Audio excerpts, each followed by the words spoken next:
película el doctor y también Martin tenían unos lentes especiales, y con esos lentes especiales ellos podían mirar otro tipo de cosas y mirar dimensiones. Es interesante porque en esta época la compañía Google ha sacado ya sus Glass inteligentes, que podría ser el prototipo que había en esa época pensado lo que es Robert. Pero también dentro de la película hay una parte, creo que es la 2 también, donde aparece Tiburón versión 19. ¿Usted ha visto Tiburón? Tiburón 1, 2, 3, ¿se acuerda de la película? Lo matan al tiburón como 500 veces y siempre aparece un tiburón, ¿no? Pero este era Tiburón versión 19 y aparece este tiburón queriéndose tragar a McFly y él se asusta. Y era como una imagen en 3D, no sé si le suena familiar. Usted ahora va al cine, se pone sus lentes y puede ver películas en 3D. Pero no solamente también se adelantó Robert a ese tiempo, sino que también ellos tenían lo que le llamaban las videoconferencias dentro de las películas, ¿no? Mirabas a las personas, y le estoy hablando de una película de 30 años atrás, ¿no? Interesante porque ahora usted puede utilizar su teléfono para poder mirar esas videoconferencias. Ahora, la compañía, ¿cómo se llama? Skype, en el 2006, que fue una de las primeras compañías en la cual tú podías ver videoconferencias, ya lo ha ejecutado. Los que tienen su iPhone a la mano, tienes tu FaceTime para poder mirártelas por medio de videoconferencias, y etcétera, etcétera. Quiere decir que este hombre, Robert Zemeckis, en el año 2015, había mirado quizás el futuro un poco más allá. Y cuando le preguntaron a este hombre, le dijeron, ¿cómo usted se dio cuenta? ¿O cómo supo usted lo que iba a pasar en el futuro? ¿Cómo usted se pudo adelantar 30 años a su generación? Y este hombre dio una respuesta muy sencilla. Él dijo, es que solamente basta mirar la historia para ir dándose cuenta de lo que está pasando, lo que va a ocurrir. ¿Por qué le cuento esto? Porque cuando empezamos a mirar la palabra de Dios, más creemos en Robert Zemeckis, o en McFly, o en Volver al Futuro, más creemos en Discovery Channel que lo que está escrito aquí. Y eso está pasando con muchos cristianos, ¿eh? Y a veces muchos nos acercamos a la palabra de Dios de una forma escéptica, como diciendo, bueno, eso era en la época donde existían supuestamente los judíos. ¿Sabe? Si el rey David hubiese sabido que lo que él había escrito, que se iba a cumplir hace 900 años, quizás él hubiese tenido otra visión totalmente diferente, porque esto es un salmo mesiánico. Cuando usted lee el versículo 1, usted se empieza a darse cuenta que es un salmo mesiánico. Pero antes de entrar a la palabra, permítame orar, darle gracias a Dios. Señor Padre, Dios bueno, hoy venimos, Señor, ante tu presencia. Primeramente, Señor, agradecidos por tu amor y por tu bondad. Señor, ruego en el nombre de Jesucristo que tu palabra sea expuesta, Señor, esta tarde. Rogamos que seas tú quien nos haga entender y comprender, y que la presencia de tu Espíritu Santo, Señor, con poder y autoridad, pueda hacernos mirar las cosas tuyas. Quizás muchos de nosotros, aún viniendo a la iglesia, somos escépticos a las cosas que tú nos has prometido. Y quizás, mi Dios, aún tenemos algún sincretismo o una forma de pensar diferente, donde le damos más garantía a los científicos que a lo que dice tu palabra. Permite que tu palabra nos pueda, Señor, alumbrar. No permitas jamás que sea la voz del hombre, sino que sea la presencia de tu Espíritu. Te lo pedimos esto en el nombre de Jesús. Amén. Quiero que usted vaya y analice el versículo 1. Dice, así dijo el Señor a mi Señor, siéntate a mi derecha hasta que ponga a tus enemigos por estrado de tus pies. Es interesante lo que estaba escribiendo supuestamente 900 años de que se cumpliera la profecía de que vendría Jesucristo. Es interesante que decía que iba a venir un Señor, y este Señor iba a tener ciertas particularidades que de repente no se imaginaba en ese tiempo David. Algo que yo tengo que ir entendiendo es que hubo un Mesías prometido. Un Mesías prometido en la cual la cristiandad lo conoce o lo reconoce, pero no lo entiende, que es muy diferente. Mateo 28, 18, quiere usted un momento que abra su palabra en Mateo 28, 18 para poder entender a qué cosas se estaba refiriendo en ese momento el rey David. En Mateo 28, 18, yo lo tengo acá en la versión NTV, dice, Jesús se acercó a sus discípulos, se me ha dado toda autoridad en el cielo y en la tierra. Quiero parar un momento ahí. Es interesante porque cuando Jesús se estaba despidiendo, quiero que usted entienda el contexto en el cual está escribiendo Mateo. Estaba escribiendo un Jesús que había muerto, lo habían crucificado, habían enterrado su cuerpo, durante 3 días estuvo en el sepulcro, salió del sepulcro, tuvo una revolución, durante 40 días y 40 noches estuvo presentando, de repente comía, no comía, aparecía, desaparecía, y cuando ya estaba a punto de retirarse, él da estas palabras. Jesús se acercó y dijo a sus discípulos, se me ha dado toda autoridad. Quiero que usted se ponga a pensar en lo siguiente. Si usted tuviese 1 hora para poder despedirse de sus seres queridos, ¿qué cosa le diría a usted? Supongamos que usted sabe que en 1 hora se va a morir. ¿Qué le diría usted a sus hijos, a su papá, a su mamá? ¿Qué le diría? Pórtate bien, si tomas no manejes. ¿Qué le dirías? ¿Qué cosa le dirías? Persevera en el Señor. ¿Qué le dirías? Pues déjame decirte que Jesús se estaba despidiendo de sus discípulos. Él estaba diciendo cosas muy importantes que sus discípulos en ese momento no lo entendieron. Permítame, dice, Jesús se acercó y dijo a sus discípulos, se me ha dado toda autoridad. ¿Sabe lo que estaba diciendo este Jesús? Estaba diciendo, como yo morí en la cruz y pagué el precio y vencí la muerte, yo gané la autoridad. Eso es lo que está diciendo. Y no solamente va más allá, y esa autoridad que yo gané, no solamente lo he ganado aquí, sino lo gané en las partes celestiales y también lo gané aquí en la tierra. Y esa misma autoridad que yo gané, se los doy a ustedes. ¿Cómo? Sí, se la doy a ustedes. Él se estaba despidiendo de sus discípulos. Él está diciendo, me voy, pero eso sí, yo hice el sacrificio. Yo fui el que vencí en la cruz. Y eso que yo hice, se los doy a ustedes. ¿Sabe? Muchos creyentes no entendemos la magnitud y la potencia que tiene Mateo 28, 18. ¿Por qué? Porque muchos cristianos todavía tienen una vida, perdonen que use esta palabra, mediocre delante de Dios. A veces yo he escuchado cristianos que me dicen, pastor, es que yo no puedo con mi carácter. Pastor, es que yo no puedo vencer este pecado. Pastor, es que usted no sabe lo que yo estoy pasando. Déjeme decirle algo. Si yo estoy diciendo que Dios no puede, yo lo que le estoy diciendo a Dios, ¿sabes qué, Dios? Eres un mentiroso. Tú no tienes tanto poder como me enseñaron. Y el problema no es Dios. El problema muchas veces somos nosotros. Porque dice la palabra de Dios que Él te ha dado autoridad tanto a mí como a ti. Y uno de los grandes problemas que tenemos los cristianos muchas veces es que creemos que nosotros los pastores somos una especie de gurús del evangelio, que estamos más cerca a Dios, que simplemente le damos una llamadita a Dios y Dios se acerca. Un momentito, ¿Jesucristo murió también por usted? ¿También murió por usted? Murió también por mí. El precio fue el mismo. Y quiere decir que tanto usted como yo tenemos esa misma autoridad para presentarnos delante de Él. No por mérito, sino ganado por Él. Ahora, el apóstol Pablo en Efesios 1:20 decía que levantó a Cristo de los muertos y lo sentó en el lugar de honor, a la derecha de Dios, en los lugares celestiales. Le hago una pregunta. ¿Usted a quién sienta a la derecha? ¿Ha usted escuchado ese término, esta es mi mano derecha? ¿Ha escuchado ese término o no? ¿A quién pones como tu mano derecha? Ahora, si eres zurdo, te siento a mi mano izquierda, derecha, dice usted. Es interesante porque lo que está diciendo es, estoy poniendo a Dios en el lugar que le corresponde.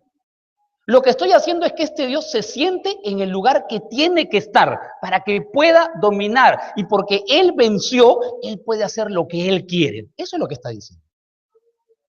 Ahora, usted me dirá, pastor, lo que usted me está contando está muy bonito, pero tengo una mala noticia. Eso es lo que dice la Biblia. Usted sabe que la Biblia es un libro ya pasado. Usted no ha leído el Código Da Vinci. Usted tiene que actualizarse. Y de repente eso hace que nosotros muchas veces dudemos de las promesas que Dios nos ha dado y de la posición en la cual nosotros estamos. Pero bueno, déjenme un poquito, yo comencé a buscar la historia y dentro de la historia encontré tres autores que no eran cristianos, tres historiadores. Estos historiadores escribían, eran historiadores de la época. Usted después puede anotarlo ahí para que usted lo pueda investigar. Pero quiero que usted me entienda lo siguiente. ¿Usted cómo sabe? ¿Ustedes conocieron a San Martín? San Martín, el Libertador. ¿Lo conocieron? ¿Sí o no? ¿No lo conocieron? ¿Y cómo sabes que existió? ¿Cómo sabes? Por la historia. ¿Ustedes conocieron a Adolfo Hitler? ¿No? Bueno, algunos sí, ¿no? ¿Conocieron a Adolfo Hitler? No lo conocieron. ¿Y cómo sabes que existió? ¿Y tú cómo sabes que existió? Por la historia. ¿Conocieron a Napoleón? ¿Lo conocieron? Tampoco lo conocieron. ¿Y cómo crees en Napoleón? Por la historia. Y tengo que ir entendiendo que la historia nos ha marcado ciertos sucesos en la cual muchas veces nosotros no le damos credibilidad. Pues déjenme decirle que estos tres historiadores escribieron algo bien particular. Les estoy hablando que estos historiadores escribieron cuando la cristiandad estaba sufriendo persecución, cuando estaba comenzando a haber problemas, cuando supuestamente este Cristo que no existió fue asesinado. En el primer texto se llama texto pagano romano y no judío. El autor se llama Tácito. Y escribe en la parte del versículo, en el verso 15, escribe lo siguiente, justo en la época donde estaba Tiberio y Nerón. ¿Se acuerda quién era Nerón? ¿Se acuerda o no? Nerón, el que quemó Roma, por historia universal lo sabemos. Y escribe lo siguiente, Nerón suministró otros culpables, a los que hizo aplicar los más duros castigos. Eran aquellos a los que odiaban por los escándalos. El vulgo los llamaba cristianos. El autor de este nombre era Cristo, que en la época de Tiberio había sido ejecutado por el procurador Poncio Pilato. Qué interesante. Este historiador estaba diciendo que por culpa de Jesucristo, el cual ya lo habían matado, estaba trayendo problemas. Y que por eso Nerón mandó acusarlos y echarles la culpa. Le estoy hablando de 100 años después de Cristo. Pero para que ustedes me digan, no, pastor, mire, usted me está trucando el texto. De repente hay otro autor. Pues sí, hay otro autor.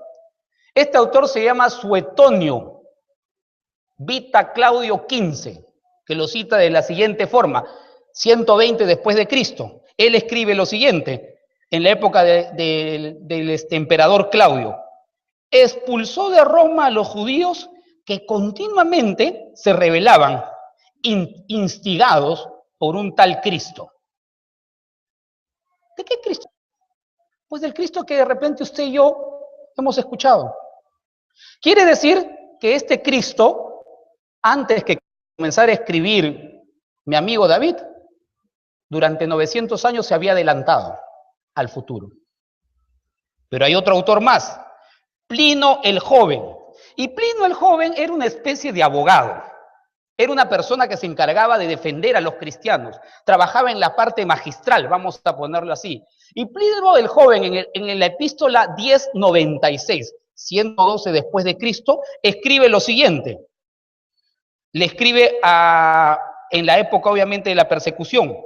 Además, han maldecido a Cristo, al cual, según se dice, es imposible obligar a los que son verdaderamente cristianos. Por eso decidí que lo correcto era dejarlos en libertad.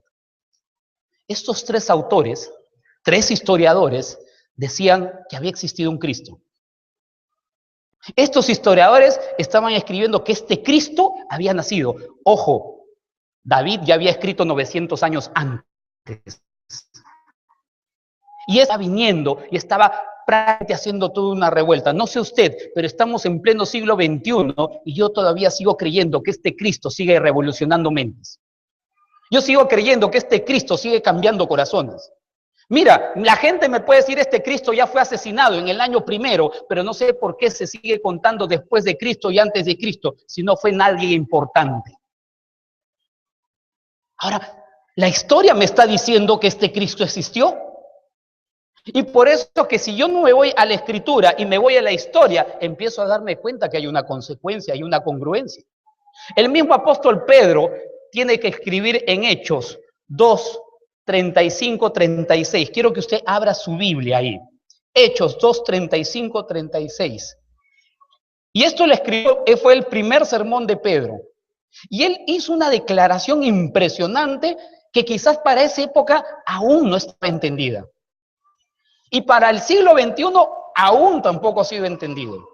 Hechos 2, 35, 36 dice: hasta que ponga tus enemigos por estrado de tus pies, sepa pues ciertísimamente toda la casa de Israel que a este Jesús, a quien vosotros Dios le ha hecho Señor y Cristo. Y quiero que usted note esos dos títulos que le da, Señor y Cristo. Quiero que usted note que aquí hay dos títulos que le da.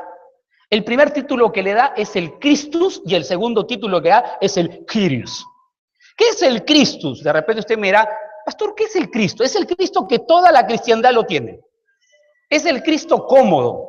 Es el Cristo que me ama, el Cristo que me salva, el Cristo que me perdona, el Cristo que tiene misericordia. Y por eso es que muchos cristianos y muchas personas tienen un tipo de Cristo estilo lámpara maravillosa de Aladino y le empiezo a pedir a mi antojo lo que yo quiero. Pues déjeme decirle que ese es el 50% del evangelio.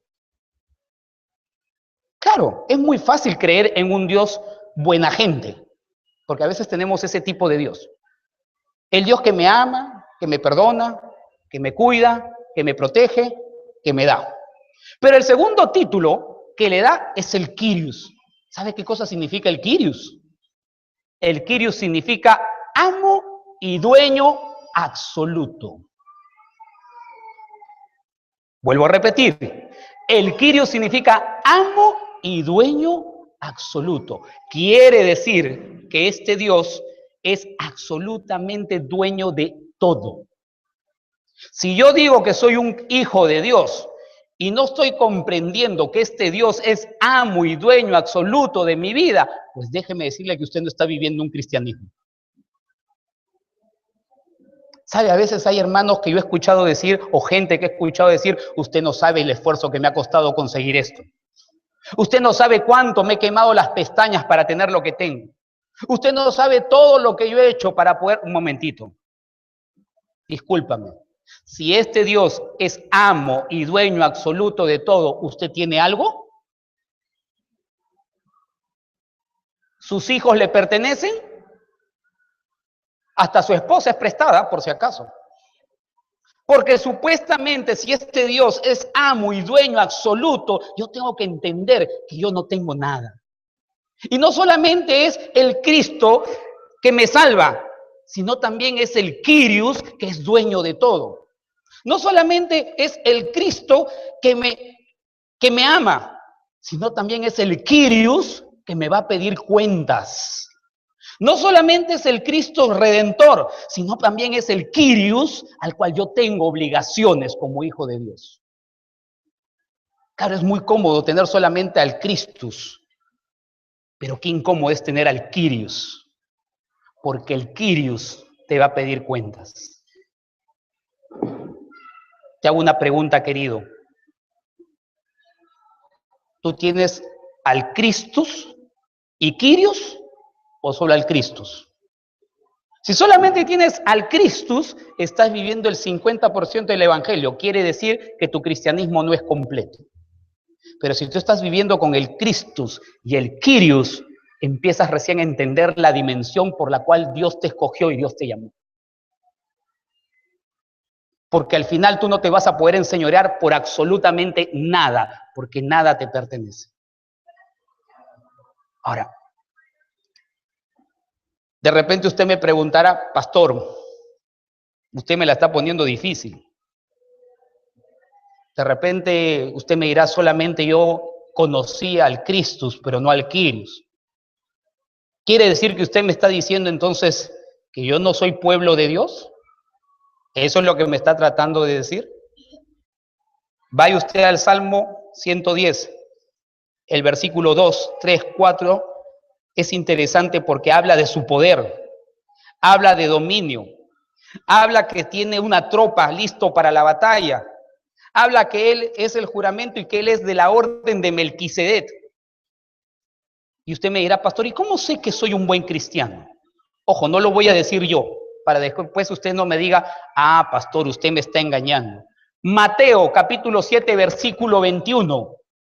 ¿Sabe cómo usted se va a dar cuenta si usted es un buen hijo de Dios? Mateo 7, 21 dice, no todo el que me dice, Señor, Señor, entrará en el reino de los cielos, sino el que hace lo que le parece, ¿no? Sino el que hace, el que cree conveniente, sino el que hace lo que le enseñaron sus papás. ¿Eso dice? No, dice, no todo el que me dice Señor, Señor, Señor, entrará al reino de los cielos, sino el que hace la voluntad de mi Padre. Y la voluntad de mi Padre no es mi voluntad, no es lo que yo creo, no es lo que yo pienso, no es lo que yo me imagino, es la voluntad de Él. Y cuando usted empieza a conocer al Dios Todopoderoso, al Cristo y al Kyrios, usted voluntariamente empieza a hacer las cosas de Dios. No es obligatoriamente. Yo cuando leo la palabra de Dios, en ninguna parte de la Escritura veo que Dios te obliga a hacer cosas. ¿Usted ve algo que te obliga a hacer cosas? Dios lo que dice, la palabra de Dios bien claro, es que Él te da libre albedrío para que tú escojas. Pero cuando yo empiezo a entender quién es el Dios Kyrios y el Cristo, yo voluntariamente voy a hacer las cosas correctas.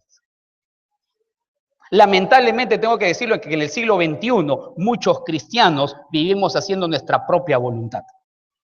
Y le voy a ser honesto, es difícil hacer la voluntad de Dios. Porque hay momentos en que yo me peleo con mi esposa y me saca de mis casillas. Y cuando me saca de mis casillas, yo de repente digo, pero ¿por qué, Señor, tengo que volver a pedirle perdón si ella es la culpable? ¿Por qué tengo que decirle? Y esta carne se levanta, y esta carne se molesta, y esta carne se enoja. Y de repente mi esposa está muy campante, y yo estoy luchando con el Señor, y yo, ¿por qué, Señor? ¿Cuántas veces más la voy a perdonar? ¿Hasta cuándo? No es mi voluntad. Es la voluntad de Él. No es mi deseo, es su deseo de Él. Aunque no me guste, aunque no me sienta cómodo, aunque no me agrade, voluntariamente yo decido ponerme bajo el señorío de Dios. Y eso es algo que lo que muchos cristianos aún no entendemos. Y le hago una segunda pregunta. ¿Usted está haciendo su voluntad o la voluntad de Dios? Y ya entramos a cosas serias, ¿eh? Porque el hacer la voluntad de Dios es muchas veces renunciar a nuestro propio egoísmo, es renunciar a nuestro propio yo. Y déjeme decirle que Dios no le prohíbe nada, sino que el que se autoprohíbe es uno mismo, porque ha entendido quién es el Kyrios y quién es el Cristo. Romanos 8:17, y acaba un poquito más allá, dice, y si hijos, también herederos, herederos de Dios y coherederos con Cristo, si es que padecemos juntamente con Él, para que conjuntamente con Él seamos glorificados. Y el libro de Romanos me está diciendo que yo soy heredero o coheredero de la gracia. ¿Usted entiende qué es lo que Dios ha hecho cuando dijo, yo gané esta autoridad? Te está diciendo y te está poniendo en una posición. Permíteme ponerlo de la siguiente forma. Los que somos papás y tenemos hijos, yo tengo ciertos bienes. Esos bienes que tengo, mis hijos, si yo me muero, ¿a quiénes van? Esos bienes. A mis hijos. ¿Mis hijos hicieron algo para merecer eso? ¿Hicieron algo especial?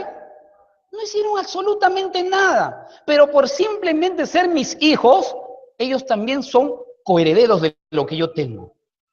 Por consecuencia, si mi Padre Celestial, el cual murió en la cruz, pagó mis pecados y dio su última sangre por mí, me está diciendo, Alejandro, tú eres coheredero mío. Yo siempre he dicho, no hay cristiano pobre, y no estoy hablando del evangelio de la prosperidad, por si acaso. Siempre hay un gran problema nosotros con los cristianos. Te hago una pregunta, ¿quién es el dueño del mundo? Dios. Y si tú eres coheredero del mundo, ¿eres pobre? Ahora, que no dispongas de todo, ese es otro tema. Y eso tenemos que entenderlo, bien claro. Imaginemos que ahorita mi hijo Sergio me pide la llave para el carro. Yo le voy a dar la llave del carro, le daré la llave del carro, pero sin el carro, ¿no? ¿Por qué? Porque tengo que entender que yo tengo que estar preparado para poder recibir lo que Dios quiere darme. Pero mientras que yo no esté preparado, Dios no me va a dar. Y déjame decirte algo, si tú estás sufriendo, si tú estás padeciendo, si tú tienes alguna angustia, tú lo que tienes que hacer es no renegar delante de Dios, sino decirle, ¿sabes qué, Señor? Gracias. ¿Y sabes por qué gracias? Porque Dios te está preparando y te está entrenando para que tú puedas ser coheredero de su gracia.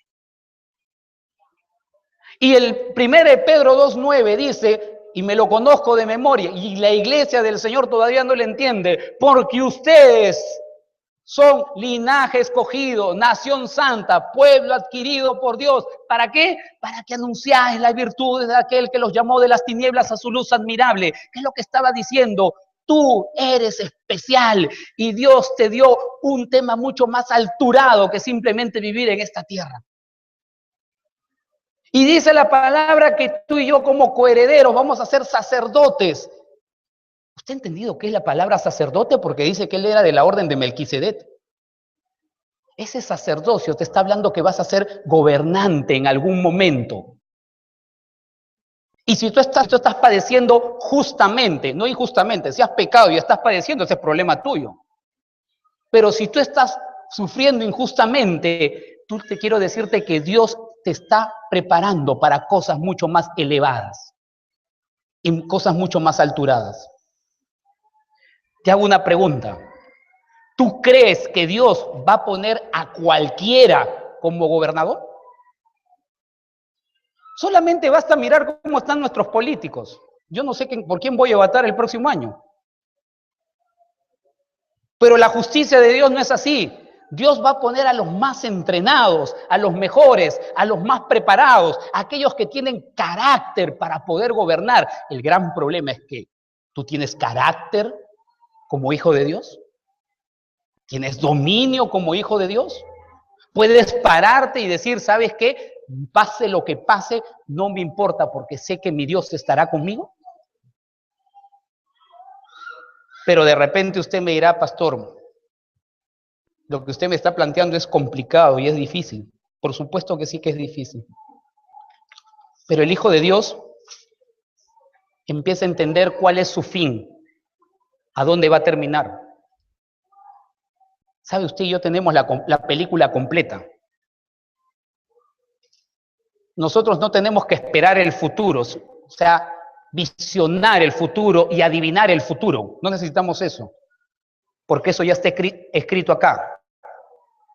Y usted si quiere puede creer a lo que está escrito acá, o puede seguir creyéndole a National Geographic o a Discovery Channel, ese es el problema suyo. Pero cuando el Hijo de Dios aprende a conocer a su Dios, sabe a dónde va a ir y dónde va a terminar. Sabe cuál va a ser su fin. Quiero que usted un momento abra el libro de Apocalipsis, versículo 21, del 1 al 4. Apocalipsis, versículo 1, del 1 al 4. Y el versículo 6 del Salmo dice, juzgará a las naciones y amontonará cadáveres, aplastará cabeza en toda la tierra. Y cuando uno lee este texto, como que suena un poco intimidante. Pero saben, nosotros los que somos hijos de Dios no tenemos que intimidarnos. Porque cuando tú empiezas a caminar con el Señor y entiendes que este Jesucristo es el Kyrios y el Christos, y empiezas a obedecer a Dios voluntariamente, y empiezas a saber que esta vida es pasajera, tú vas a darte cuenta dónde vas a terminar tus días. El texto dice, vi un cielo nuevo y una tierra nueva, porque el primer cielo y la primera tierra pasaron y el mar ya no existía más. ¿Se ha puesto a preguntar o ha pensado usted, alguna vez le han dado algo nuevo? ¿Le han regalado algo nuevo alguna vez? ¿Qué pasa cuando te regalan algo usado? Lo recibes y dices, gracias. Pero cuando te regalan algo nuevo, hasta el olor es rico, ¿no? Pues dice Dios que nos va a dar un lugar nuevo. No como el que tú conoces, ¿ah? Una tierra totalmente renovada. Una tierra totalmente espectacular. No solamente eso, sino que dice, y yo, Juan, vi la santa ciudad, la nueva Jerusalén, descender desde el cielo de Dios. Cuando usted empieza a leer el Apocalipsis, se va a dar cuenta que esa nueva Jerusalén es impresionante. Dice el texto bíblico que la nueva Jerusalén tiene calles de oro. ¿Se imagina usted entrando a su cuarto, su perilla de oro? Entrando a su cama de rubí, de zafiros, porque eso dice que es la nueva Jerusalén. Ahí no va a haber chapa tu choro, porque todos vamos a estar bien. Va a ser una ciudad espectacular, pero no solamente eso, sino que dispuesta como una esposa ataviada para su marido. ¿Quién es esta esposa? ¿Quién es? La iglesia. No sé usted, pero yo sí voy a estar ahí. No importa en el rinconcito, pero ahí voy a estar. Cuando tú empiezas a amar a tu Señor, a obedecer a tu Señor, a caminar en tu Señor, no hay mensaje más esperanzador que la palabra de Dios. Y algo más, y esta parte a mí me encanta.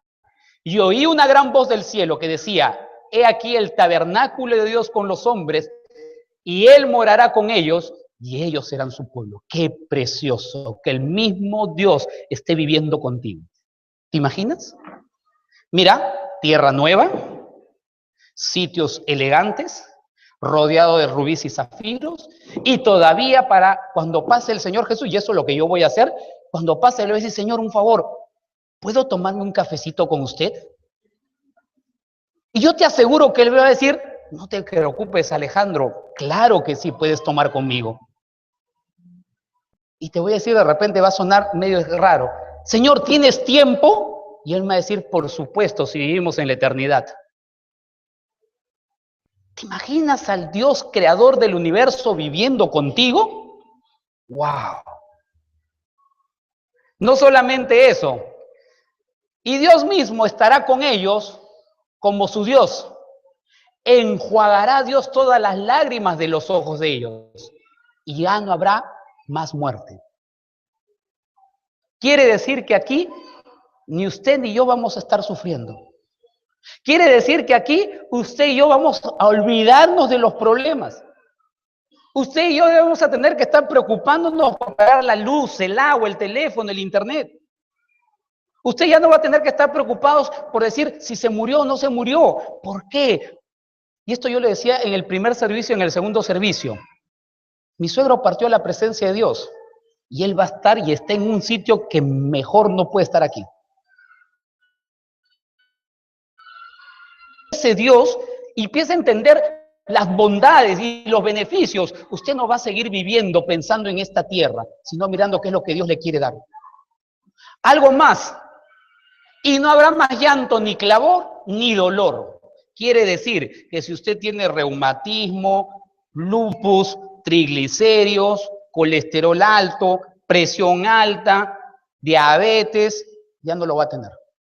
Olvídate del seguro social, olvídate de hacer tu cola, sacar tu cita, porque ese es el lugar donde nosotros vamos a estar. Olvídate de repente de la dieta, olvídate. Mira, tierra nueva, en la presencia de Dios, como la novia, un nuevo lugar donde vivir, sin enfermedades, sin dolor y sin sufrimiento. No sé usted, ¿cuál es mejor negocio? Vivir bajo la presencia de Dios y tratando de hacer su voluntad. Yo no sé, yo tengo 42 años. Pienso que el Señor me va a dar 40 años más, eso espero. Viviendo bajo la voluntad de Dios durante los 40 años que me quedan, o hacer lo que me dé la gana y no estar en la presencia de Él. ¿Cuál es mejor negocio? No sé usted, pero yo lo veo como una excelente y muy buena propuesta. Y por último termina con lo siguiente: porque las primeras cosas pasaron. ¿A qué primeras cosas se estaba refiriendo? Les voy a decir algo. Se estaba refiriendo a estas primeras cosas. ¿Sabes cuál es el problema de nosotros los cristianos? El problema de nosotros los cristianos y de mucha gente es que vivimos afanados por las primeras cosas. Vivimos afanados por las cosas que tenemos que conseguir. Vivimos afanados por lo que va a ser el día de mañana. Vivimos afanados por el título, vivimos afanados por tantas cosas que nos quitan el sueño. Pero déjame decirte que estas primeras cosas van a pasar y van a terminar. No sé usted, pero yo prefiero mirar lo que Dios me va a entregar más adelante. No sé usted, pero yo prefiero mirar las promesas de Dios que van a venir. No sé usted, pero yo digo, estas primeras cosas se van a terminar y prefiero tener la vista en la mirada de los cielos en esta tierra, que la polilla y el hollín se lo van a comer. Cuando usted aprende a caminar con el Cristo y el Kyrios, usted va a entender que Dios quiere darle cosas mucho más alturadas. Cuando usted empieza a caminar con el Christus y el Kyrios, no importa la enfermedad que usted tenga o el sufrimiento que tenga, usted lo va a tomar como una preparación para poder ser coheredero de la gracia de Dios. No importa si usted está sufriendo, no tiene una buena economía, déjeme decirle que su Dios es amo y dueño y Señor absoluto de todo, y que de acuerdo a lo que usted sea obediente, Dios le va a dar. Y no importa si usted tiene persecución en este tiempo, cuando usted empieza a caminar con el Christus y con el Kyrios, usted va a saber que cuando esté en la presencia de Él, nunca más va a tener lágrimas, ni dolor, ni sufrimiento, porque este Dios es un Dios de esperanza. Solamente le hago 3 preguntas finales. ¿Crees que Jesucristo es tu Christus y tu Kyrios?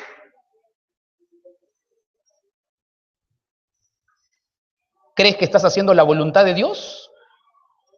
Ese es un tema entre Dios y tú. Y por último, ¿estarás en la nueva tierra? Son temas que cada uno va a tener que reflexionar. Permítame orar. Señor Padre bueno, Dios amado, muchos de nosotros tenemos que reconocer que más confiamos en Discovery Channel, en National Geographic o en lo que dicen los nuevos científicos que lo que dice tu preciosa, potente y bendita palabra tuya. Si el salmista hubiese mirado más adelante estos 900 años, hubiese podido entender la magnitud de lo que tú estabas haciendo con esta humanidad caída. Y quizás nosotros que estamos en esta época podemos ver que la historia nos ha marcado que Jesucristo estuvo en medio de nosotros y la tumba vacía está porque Él ya pagó el precio. Pero mi Dios, no queremos quedarnos en el momento presente, sino reconocer lo que vas a darnos en el futuro. Y quizás, Señor, tengo que reconocer que muchos de nosotros hemos estado viviendo con las cosas pasadas y que nos estamos afanando con las cosas de ahora. Y tengo que reconocer, mi Dios, que me he olvidado a dónde pertenezco, porque yo soy pueblo escogido por ti, real sacerdocio. Y me llamaste, Señor, de las tinieblas en la cual me encontraba, para poder caminar en la luz admirable. Y eso, Señor, me da confianza. No como la confianza que regala este mundo, sino la confianza que proviene de ti, Señor. Señor, enséñame a caminar alturadamente. Enséñame a caminar con visión del reino de los cielos. Enséñame, Señor, a mirar lo que tú tienes preparado para nosotros. Y si usted no conoce del amor de Jesucristo, yo no te voy a ofrecer un evangelio barato, jamás. Yo no te voy a decir, ven a Cristo y todos tus problemas van a ser solucionados. Te mentiría. Pero sí te digo, ven a Cristo para darte una nueva esperanza. Ven a Cristo porque Jesucristo es la respuesta para muchas interrogantes del ser humano. Ven a Cristo porque este Cristo sigue revolucionando familias, sigue revolucionando formas de pensar. Ven a Cristo porque este Cristo sigue cambiando personas, porque Él ganó la autoridad. Si esa es tu oración, dile, Señor Jesús, quiero entregarte mi vida. Señor Jesús, quiero una nueva esperanza. Señor Jesús, ya no quiero estar afanado por las primeras cosas, sino quiero mirar más allá y aferrarme a tus promesas. Señor, tú has muerto en la cruz del Calvario por mis pecados. Tú has muerto en la cruz y ya venciste a la muerte. Y por eso, Señor, quiero entregarte mi vida. Díselo, quiero entregarte a ti, mi corazón, mis sueños, mis ilusiones.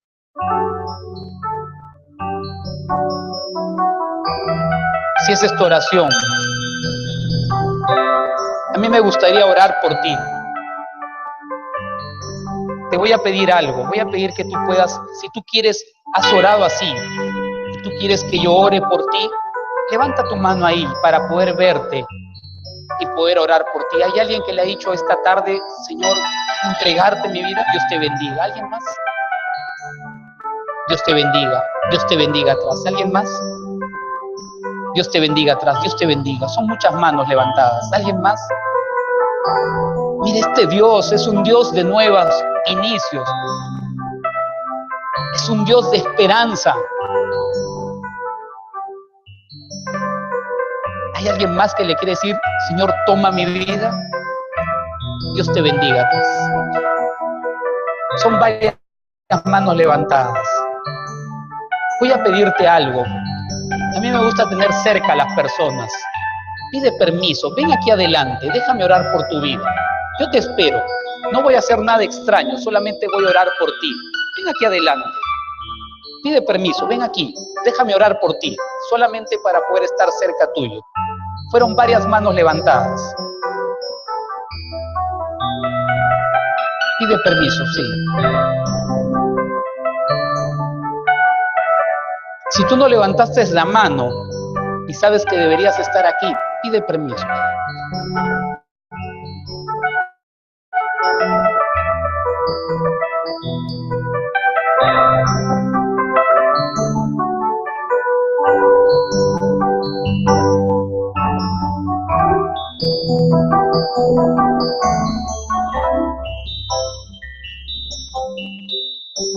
A mí no me gusta insistir. ¿Alguien más? Voy a preguntar por última vez.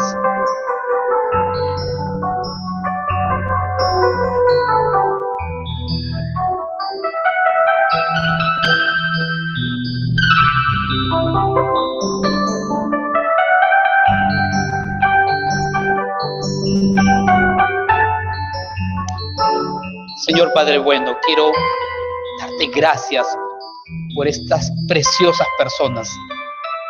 Señor, quiero pedirte en el nombre de Jesucristo que tu Espíritu Santo los selle, los cautive. Y que mi Dios, si ellos están pasando angustia, dolor, enfermedad y no tienen esperanza, que ahora ellos encuentren la esperanza en ti. Porque tú fuiste el único, Señor, que venció a la muerte.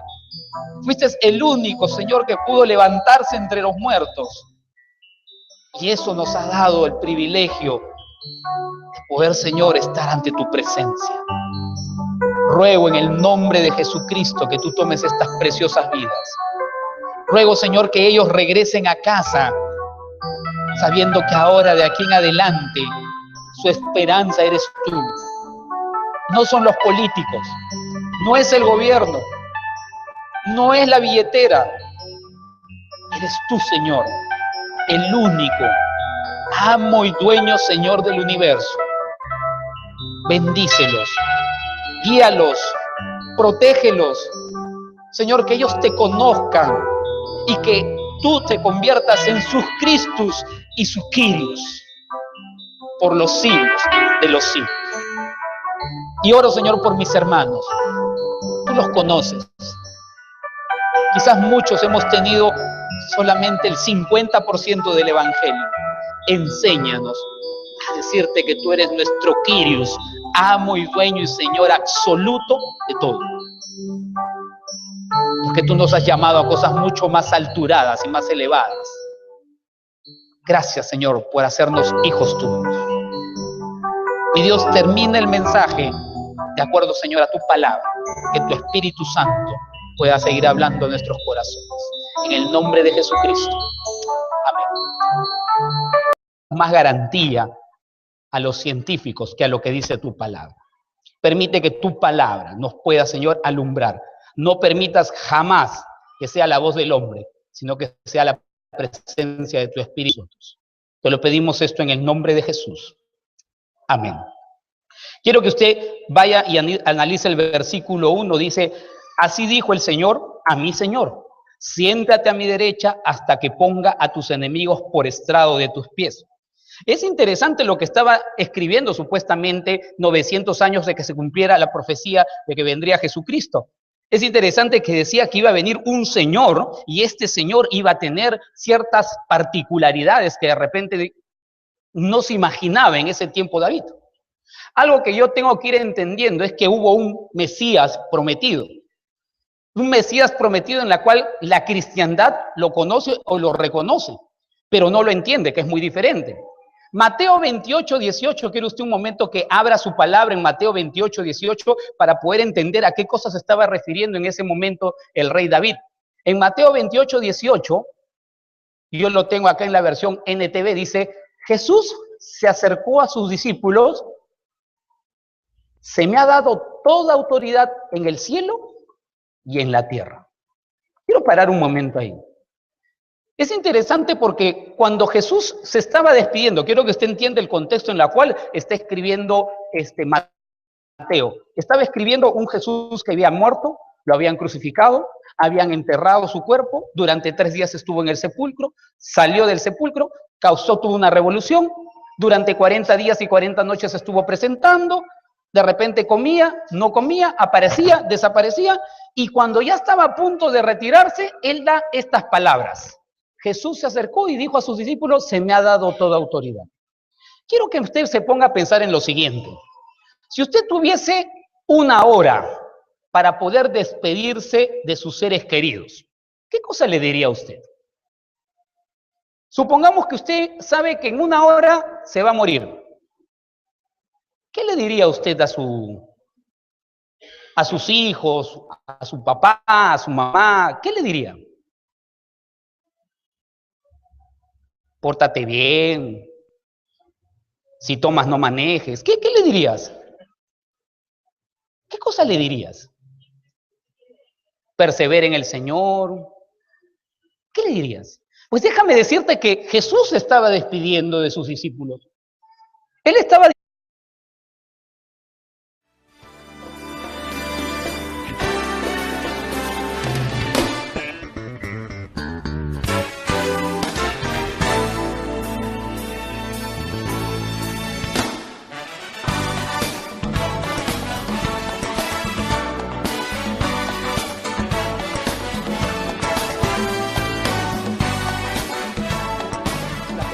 el doctor y también Martin tenían unos lentes especiales y con esos lentes especiales ellos podían mirar otro tipo de cosas y mirar dimensiones.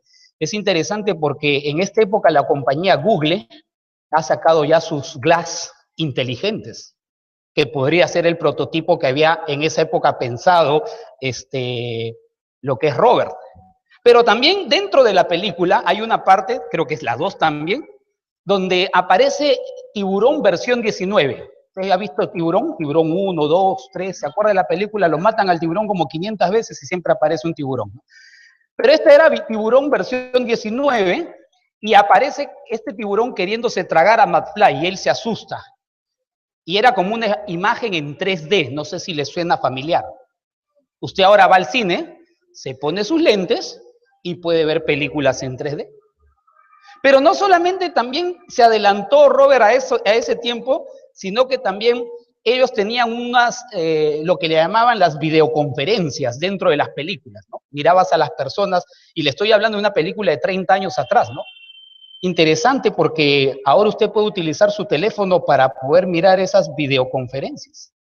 Ahora, la compañía, ¿cómo se llama? Skype, en el 2006, que fue una de las primeras compañías en la cual tú podías ver videoconferencias, ya lo ha ejecutado.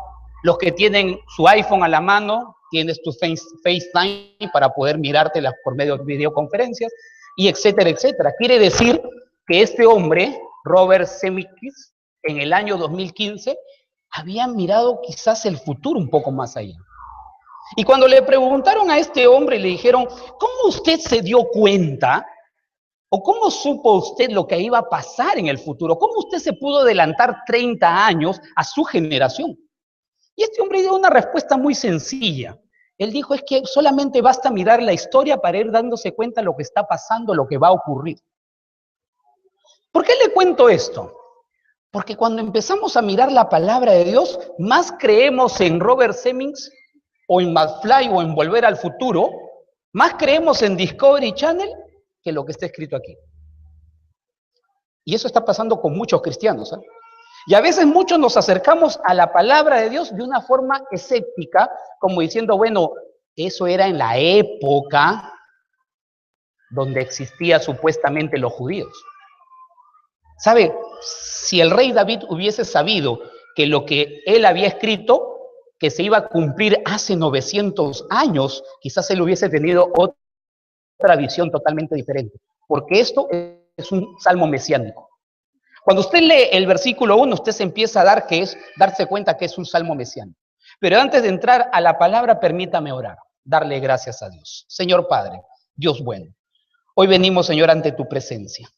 Primeramente, Señor, agradecidos por tu amor y por tu bondad. Señor, ruego en el nombre de Jesucristo que tu palabra sea expuesta, Señor, esta tarde. Rogamos que seas tú quien nos haga entender y comprender, y que la presencia de tu Espíritu Santo, Señor, con poder y autoridad, pueda hacernos mirar las cosas tuyas. Quizás muchos de nosotros, aún viniendo a la iglesia, somos escépticos a las cosas que tú nos has prometido. Y quizás, mi Dios, aún tenemos algún sincretismo o una forma de pensar diferente, donde le damos